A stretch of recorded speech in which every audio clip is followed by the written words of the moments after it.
Olá, a paz do Senhor, querido irmão, a paz do Senhor, querida irmã. Trago-vos uma mensagem de fé, ânimo, vigor e esperança para este momento, que traz como tema a pequenez humana diante da grandiosidade de Deus. E como texto base, Salmos de número 89, versículo 48, que nos fala o seguinte: que homem há que viva e não veja a morte, ou que livre a sua alma do poder do mundo invisível? O salmista, no Salmo 89, louva a benignidade de Deus. No versículo 1, ele afirma que a fidelidade de Deus estende-se de geração em geração, corroborando, confirmando Paulo na segunda carta a Timóteo, capítulo 2, versículo 13. Se formos infiéis, ele permanece fiel, porque não pode negar-se a si mesmo. A fidelidade pertence a Deus. A fidelidade de Deus é uma verdade prática ao crente.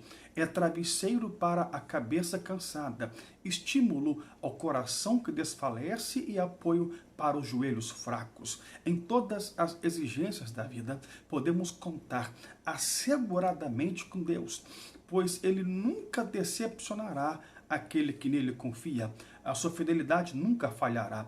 A fidelidade de Deus, juntamente com seu imenso poder, é a nossa esperança eterna. Podemos ficar certos de que fiel é aquele que prometeu. Hebreus 10, versículo 23. No versículo 6 do Salmo 89, o salmista fala acerca da grandiosidade do nosso Deus. Pois quem no céu se pode igualar ao Senhor? Há um louvor do inário cristão que afirma quão grande és tu, quão grande és tu.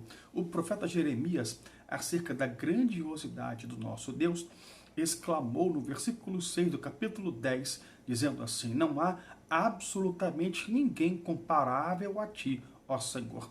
Há pregadores que afirmam em suas prédicas que existem algumas coisas que Deus não conhece, e uma delas, Deus não conhece alguém semelhante a Ele. A grandeza de Deus é sinal de que nada nem ninguém poderá impedir o agir de Deus, nem na minha, nem tampouco na sua vida. Que está a bem da verdade nas mãos de Deus todas as nossas vidas, e de suas mãos ninguém pode nos tirar. Ele é grandioso, grandioso é o seu poder, grandioso é o seu amor por nós. No versículo 14, o salmista afirma que justiça e juízo são a base do seu trono. A base é aquilo que dá sustentação. Ninguém constrói uma casa sem antes fazer a base da mesma, para não incorrer em um desastre mais tarde. O salmista afirma que a base, o que eu chamo de atributo de Deus, é a sua justiça e juízo. Deus é essencialmente justo, absolutamente reto, exigentemente correto e sempre age de uma maneira consistente com o que ele é. A palavra justo é uma tradução da palavra hebraica tzadik, e do termo grego correspondente de kaios. Os dois termos indicam a justiça, a retidão ou a excelência moral de Deus. Em Deus não há nada de dubiedade, ou seja, de inconstância, de dúvidas ou de falsidade. Seus decretos, juízos e obras são absolutamente perfeitos. É importante compreender que, como os outros atributos de Deus, a justiça é intrínseca, é inerente, ou seja, é parte de Deus. Não é opção de Deus ser justo ou não ser, não. A justiça é sua essência, é sua natureza. Para deixar de ser justo, Deus teria que deixar de ser Deus, porque Deus é justo, Ele faz justiça, Ele julga com justiça. No versículo 26, o salmista assim expressa: Ele me chamará dizendo, tu és o meu Pai, o meu Deus e a rocha da minha salvação. Aqui o salmista, ele reconhece a Deus como Pai.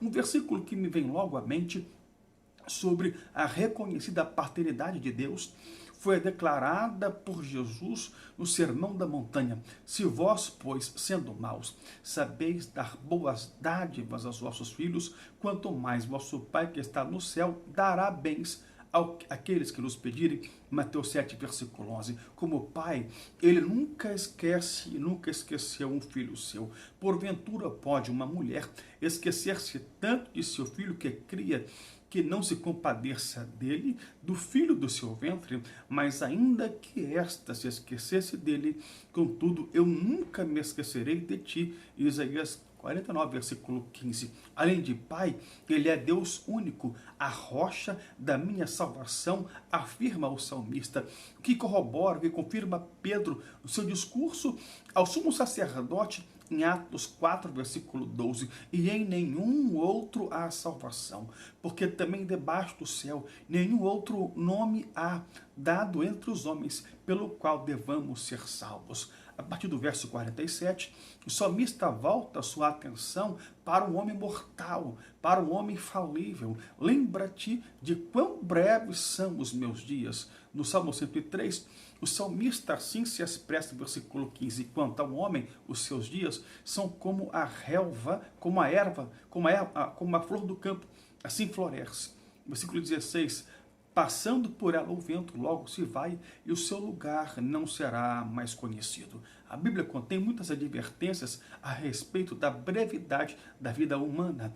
É por isto que hoje, exatamente hoje, é o dia da salvação. Não sem motivo, ainda no Sermão do Monte, Cristo assim afirma: não vos inquieteis, pois, pelo dia de amanhã, porque o dia de amanhã cuidará de si mesmo, basta a cada dia o seu mal. Mateus 6, 34. No versículo 12 do Salmo 90, o salmista Moisés assim solicita a Deus: ensina-me a contar os meus dias, de modo tal a alcançar coração sábio diante de ti. Para finalizar, o salmista afirma no versículo tema que não há escapatória para o ser humano quanto à morte no fim de seus dias, afirmando ainda mais na vida após a morte, quando afirma na parte B do versículo tema: ou que livre a sua alma do poder do mundo invisível. No hebraico Sheol, no grego Gehenna, a habitação dos mortos. Sobre isto concorda o autor aos Hebreus, versículo 27 do capítulo 9. E como aos homens está ordenado morrer uma só vez, vindo depois disso o juízo. Este é o mundo invisível.